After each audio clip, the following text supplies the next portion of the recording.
Hi guys, welcome back to my channel Lush Gardener. In today's video, I'm going to show you how you can air root your cuttings in Cocopeat. But there are certain things that you have to keep in mind when you're doing this so that you do not make a mistake. Now here are some pups that I had separated some time back and I had placed them in Cocopeat. This is a leaf propagation and these are all the pups that I had separated from the mother plant and I put them in Cocopeat.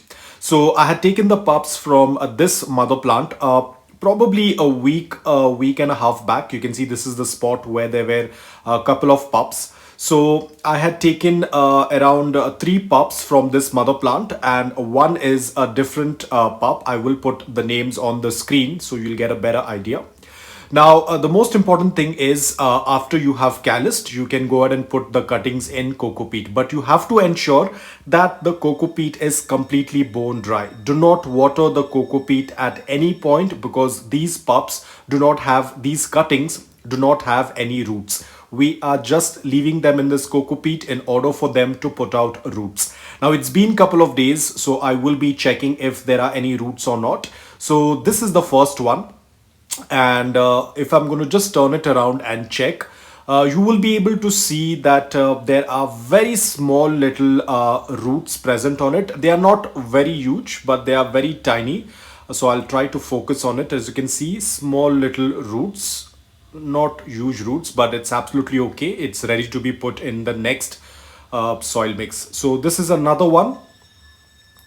And here, as you can see, there is a good amount of roots, really large roots. 2 of them is more than enough. Even if there is one, that's absolutely okay. So as you can see, there are roots. Now you can see the soil is not clinging on to the roots because this is completely bone dry. I haven't watered it from the time I've put them into this mixture of Cocopeat. This is Cocopeat and garden soil. Like there is more of Cocopeat, around 70% of Cocopeat and 20% of garden soil. So because I have not watered it, that's why you can see that the soil is not clinging onto the roots. It's just air rooting in this mixture. This is the last one. You can see even this one has a good amount of roots and this is more than enough to be transferred to the next step, which I will be showing you in the later part of the video. So let me quickly focus on this. There we go. You can see a good set of roots. 2 roots are more than enough, as I said. And the last one that I had was leaf propagation. Most probably this is a graptopetalum. And you can see the graptopetalum also has a good amount of roots. In fact, this one has more roots because this was sitting in this container for a very long time. Probably for more than 2 weeks, I think. And I had not watered it. That's why you can see there are a lot of wrinkles.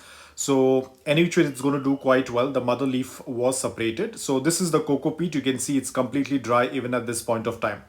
Now what I'm going to do next is, now because they are already have roots, I will be transferring them to the regular soil mix, which is what we tend to use for our adult succulents, which is 80% of aquarium sand and 20% of filtered garden soil. Now very carefully we will start placing them into the soil. The first one is the leaf propagation, then comes our pups. Now always remember, whenever you tend to see that the roots have appeared, I'm not very sure about keeping them in Cocopeat. I haven't tried that. This was the first time that I tried air rooting in Cocopeat. It was successful, but I'm not going to be leaving them in Cocopeat and watering it because I do not like Cocopeat for succulents that are a little bigger in size. Like these are around 2 to 3 centimeter. So they are almost like a regular succulent pup size. So I do not want to keep them in Cocopeat. So let me turn on the lights. It's going to be much more visible. You can see they are of almost a decent size. I wouldn't say they're the perfect size, but they are of a decent size. So I have put them in the soil mix. Now I won't be watering these right now. I will wait for probably 5 to 6 days, and after which I will do watering. Probably bottom watering will work out really well for them. But as of now, they are going to be kept dry until they get adjusted in the new soil mix. And the same thing, we are going to be keeping them in indirect bright light, no direct sunlight, because they're still very small. They will get burnt easily. So you can see, hoping that very soon they will tend to look like they are mother plant, which is an absolutely beautiful Echeveria red top. So guys, that's all about it. I hope that this video was helpful to you. If it was, please hit the like button. If you're new to my channel, please consider subscribing to it. Until then, take care, stay safe, bye bye.